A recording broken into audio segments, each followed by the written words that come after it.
YouTube channel RF का nursing classes. तो आज हम लोग डिस्कस करेंगे मलेरिया, जो कि बहुत ही ज़्यादा इम्पोर्टेंट टॉपिक है एग्जामिनेशन व्यू से भी, और ऐसे भी देखा जाए तो हम लोग को पता होना चाहिए कि मलेरिया क्या है और किससे कॉज होता है। Done, let's start today classes. First हम लोग का इंट्रोडक्शन है इसका। तो इंट्रोडक्शन में हम लोग का क्या दिया है mainly, malaria is mosquito burn infectious disease that affect human and other animal. यानी कि जो मलेरिया है वो मॉस्किटो से होने वाला इन्फेक्शियस डिजीज है, जो मेनली हम लोग का जो ह्यूमन है उसको इफेक्ट करता है और जो एनिमल है उसको भी इफेक्ट कर सकता है। द नेक्स्ट हम लोग का, it is transmitted by bite of infectious mosquito. यानी कि ये जो ट्रांसमिटेड होता है मलेरिया, वो अगर कोई इन्फेक्शियस मॉस्किटो हो, अगर वो बाइट करता है किसी हेल्दी पर्सन को, तो उससे ये ट्रांसमिट होता है one person to another person. The next हम लोग का, people who have malaria usually feel very sick with high fever and shaking chills. यानी कि जो जिस भी पीपल को अगर मलेरिया हुआ है तो वो बहुत ही सिक फील करता है, यानी कि बीमार फील करता है, और उसको हाई फीवर होता है और उसके साथ फेकिंग और चिल्स भी होता है, यानी उसको कपकपाहट भी होता है फीवर के साथ। द नेक्स्ट हम लोग का इसी में कंटिन्यू करेंगे। इसको जो मलेरिया डिस्कवर किए थे इन 1980 चार्ल्स लेवरेन, यानी कि जो मलेरिया को डिस्कवर किए थे 1880 में चार्ल्स लेवरेन डिस्कवर किए थे मलेरिया को। और जो इसका जो कॉजेटिव एजेंट है फीमेल एनोफिलस मस्कीटो, उसको डिस्कवर किए थे हम लोग का रोनाल्ड रॉफ, जो कि इंडिया के थे। यानी कि अगर पूछा जाए कि मलेरिया का डिस्कवर किसने किया और कब किया, तो चार्ल्स लेवरेन के द्वारा 1880 में हुआ। और अगर इसको पूछा जाए मलेरिया का कॉजेटिव एजेंट को डिस्कवर किसने किया, तो रोनाल्ड रॉफ ने, जो कि इंडिया के थे मेनली। वो पता लगाया कि जो मलेरिया है वो फीमेल एनोफिलस मस्कीटो के द्वारा होता है। द नेक्स्ट हम लोग का इसका डिफिनीशन देखेंगे हम लोग।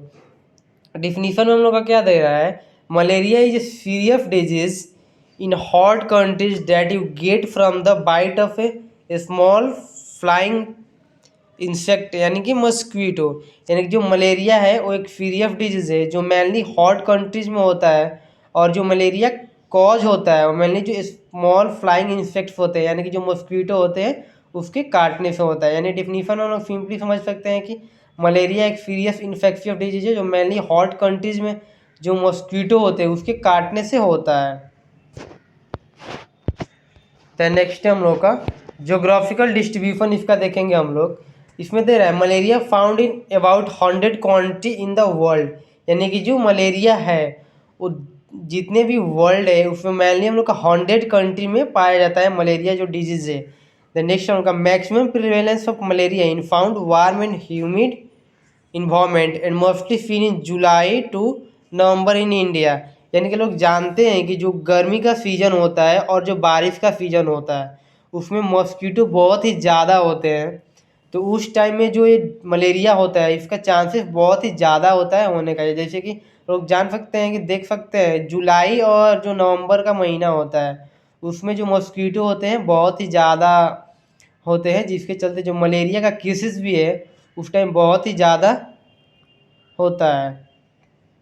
द नेक्स्ट हम लोग का optimal temperature and humidity for the development of parasites is 20 to 30 Fahrenheit and about 50 humidity.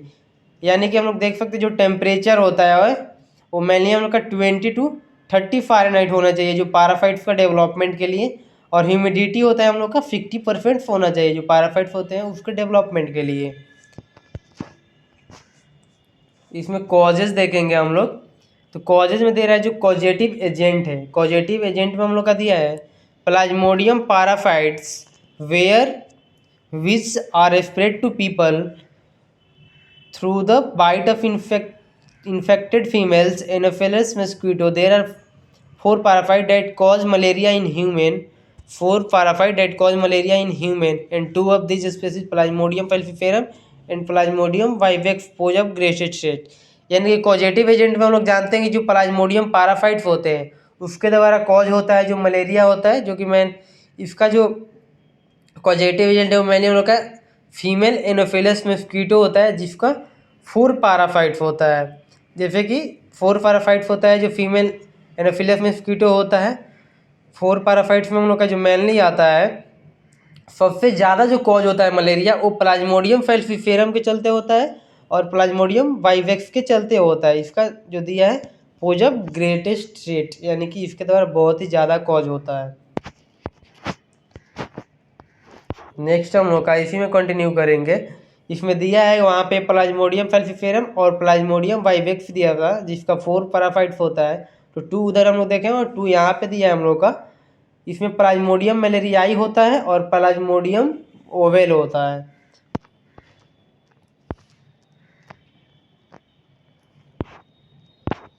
इसमें हम लोग का दिया है इंक्यूबेशन पीरियड। इंक्यूबेशन पीरियड आप लोग जानते होंगे कि जो इंक्यूबेशन पीरियड है उसमें हम लोग का मेनली यानी कि जब इन्फेक्शियस जो बाइट होते हैं, इन्फेक्शियस जो मस्कीटो होते हैं वो बाइट करते हैं किसी पर्सन को, हेल्दी पर्सन को, तो उस बाइट करने से लेकर जब तक सिम्टम्स नहीं दिखता है उसके बीच का पीरियड होता है उसको हम लोग इंक्यूबेशन पीरियड बोलते हैं। तो इसमें हम लोग देखेंगे जो 4 पैराफाइट्स होते हैं और उसका इंक्यूबेशन पीरियड होता है। तो इसमें जो प्लाज्मोडियम फैल्सीफेरम है उसका हम लोग इंक्यूबेशन पीरियड 9 to 14 डेज होता है।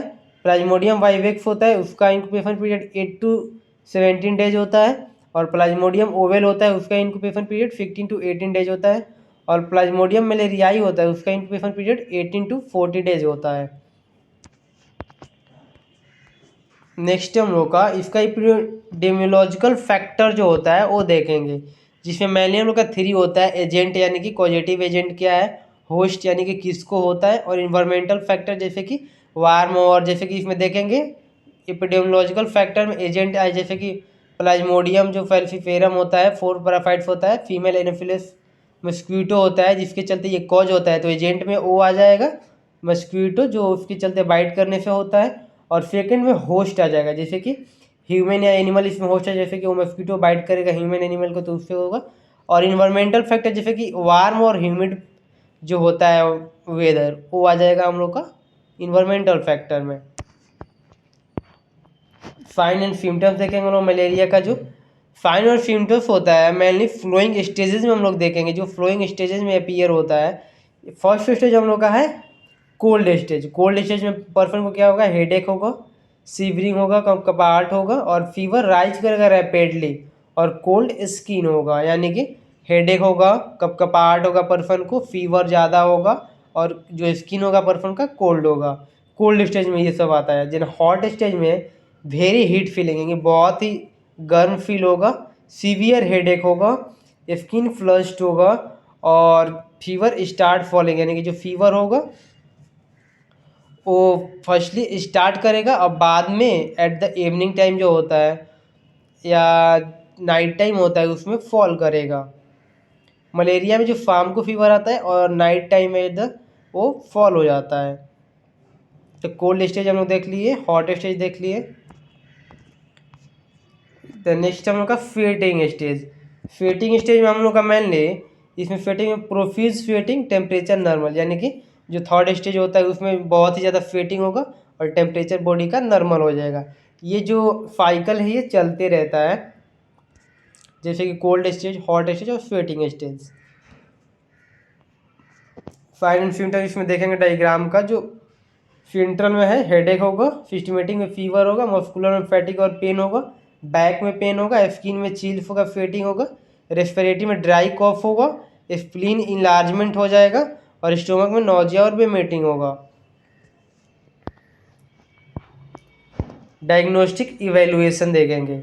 डायग्नोस्टिक इवेल्युएशन में हम लोग का है हिस्ट्री टेकिंग करेंगे सबसे पहले, क्योंकि हिस्ट्री टेकिंग में हम लोग क्या करेंगे, जैसे कि वो पर्सन कहाँ पे रहता है, जिस एरिया में रहता है वहाँ पे ज़्यादा ह्यूमिड सीजन रहता है या ज़्यादा वार्म रहता है वेदर, तो उसके अकॉर्डिंग हम लोग हिस्ट्री टेकिंग करेंगे। फिजिकल एग्जामिनेशन जैसे कि वहाँ पे जो स्प्लीन इनलार्जमेंट होता था, पिछले स्लाइड में हम लोग देखे थे, स्प्लीन इनलार्ज हो जाता है, उसको हम लोग फिजिकल एग्जामिनेशन के द्वारा डायग्नोज करेंगे। मलेरिया ब्लड स्मेयर टेस्ट होता है वो करेंगे। फ्लोरोसेंट माइक्रोस्कोपी टेस्ट होता है, उसको हम लोग डिटेक्ट करेंगे, एंटीजन डिटेक्शन करेंगे, सीरोलॉजी टेस्ट करेंगे और पॉलीमरेज चेन रिएक्शन करेंगे। ये हम लोग का 7 डायग्नोस्टिक टेस्ट है जो कि मेनली हम लोग मलेरिया के लिए करते हैं। देन हम लोग ट्रीटमेंट देखेंगे। इसमें ट्रीटमेंट जो होता है, इसका जो ड्रग का एक्शन होता है तो इसका बहुत ही लंग होता है एक्शन। इसका अगर प्रोसेस देखा जाए, साइकिल देखा जाए इस सब ड्रग का एक्शन का, तो बहुत ही जो वीडियो होगा लंबा हो जाएगा। सो मैं इसको शॉर्ट में मेंशन किया हूँ या फिर ड्रग ने मेंशन कर दिया हूँ, आप लोग देख सकते हैं। तो यहाँ पे एंटी मलेरियल ड्रग देंगे, यानी कि एंटी मलेरियल ड्रग देंगे मलेरिया का डायग्नोस करने के लिए, सॉरी ट्रीटमेंट के लिए। तो इसमें क्लोरोक्वीन देंगे हम लोग, मैफ्लोक्वीन देंगे, इसमें 2 बार मेंशन हो गया है मैफ्लोक्वीन। देन हम लोग का 4 नंबर है क्विनिन देंगे एंड क्विनिडाइन देंगे और प्राइमेक्विन देंगे। इसमें हम लोग का जो बहुत सारा ड्रग होता है, इसमें मैं 4 ही मेंशन किया हूँ, 5 ही। इसमें क्लोरोक्विन है, मेफ्लोक्विन है, क्विनिन और क्विनिडाइन और प्राइमेक्विन है। नोट में हम लोग का इसमें दिया है prevention is better than cure, so you must focus on how to prevent from malaria. यानी कि हम लोग जानते हैं ये सिर्फ मलेरिया के लिए ही नहीं है, जितना भी डिजीज कंडीशन है उसमें हम लोग का मेनली जो फोकस करना चाहिए कि डिजीज कॉज ही ना करे। फिर सबसे पहले प्रिवेंशन पे ध्यान देना चाहिए कि कैसे हम प्रिवेंट हो सकते हैं किसी भी डिजीज कंडीशन से। इसमें सिर्फ मलेरिया के लिए नहीं है, किसी भी डिजीज कंडीशन से हम लोग को पहले सोचना चाहिए कि हम कैसे प्रिवेंट कर सकते हैं। और इन द रेयर केसेस अगर वो डिजीज ऑकर हो जाता है कोई भी डिजीज, तो उसमें ट्रीटमेंट पे फोकस करना चाहिए। तो सबसे हमको ज़्यादा फोकस है और उनका प्रिवेंशन में फोकस करना है कि कैसे हम प्रिवेंट हो सकते हैं वो डिजीज हमको ऑकर ही ना हो। इसलिए यहाँ पे लिखा है जो प्रिवेंशन इज बेटर देन, यानी कि जो बचाव है वो ट्रीटमेंट से ज़्यादा अच्छा है। सो यू मस्ट फोकस, इसलिए हम लोग को सबसे ज़्यादा फोकस करना चाहिए कि कैसे हम मलेरिया से प्रिवेंट हो सकते हैं।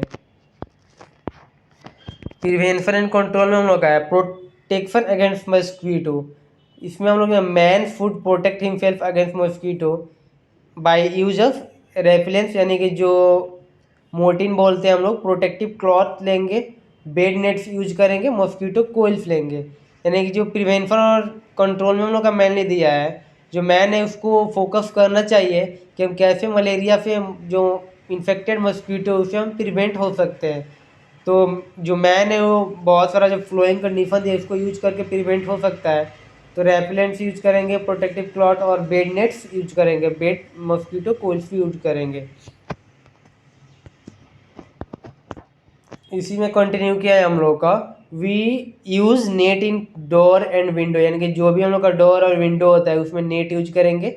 और यूज मॉस्किटो नेट्स, जैसे कि मॉस्किटो नेट्स यानी कि जिसको हम लोग मच्छरदानी बोलते हैं वो यूज करेंगे। Do not sleep in open places, यानी कि जो ओपन प्लेस है जहाँ पे मॉस्किटो बहुत ज़्यादा रहते हैं वहाँ पे हम स्लीप नहीं करेंगे। और cover must of the body part at the sleeping time, या ऐसे कहीं भी वॉकिंग पे भी जा रहे हैं तो वहाँ पे जो बॉडी पार्ट है उसको जितने बॉडी पार्ट जितना हम कवर कर सकते हैं कवर करना चाहिए। ये आप लोग देख सकते हैं जो पर्पन है वो बेड नेट्स को यूज किया है। ये हम लोग का जो डीडीटी का जो छिड़काव होता है वो है, उसका डायग्राम है। इसमें हम लोग देखेंगे prevention malaria mind before madness, यानी कि जो ABCD यहाँ पे देख सकते हैं ABCD करके दिया है, इसको यूज करके हम मलेरिया से प्रिवेंट हो सकते हैं। ये इस पर निमोनिक्स बोल सकते हैं, ABCD है। तो ए से अवेयरनेस, यानी कि मलेरिया के अगेंस्ट अवेयरनेस क्रिएट करेंगे कि हम कैसे मलेरिया से प्रिवेंट हो सकते हैं।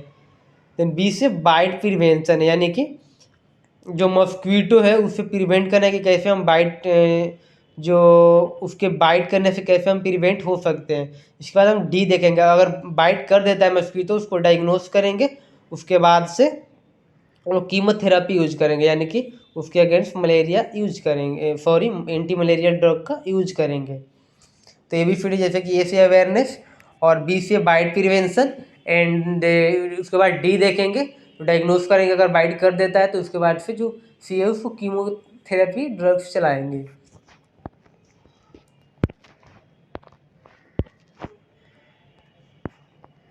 ये हम लोग का मॉस्क्वीटो नेट से आप लोग देख सकते हैं, ये इन्फेक्ट रेपिलेंट से क्लोज विंडो और डीडीटी का ये छिड़काव होता है, उसके लिए हम लोग यूज करते हैं। नर्सिंग मैनेजमेंट इसका देखेंगे हम लोग।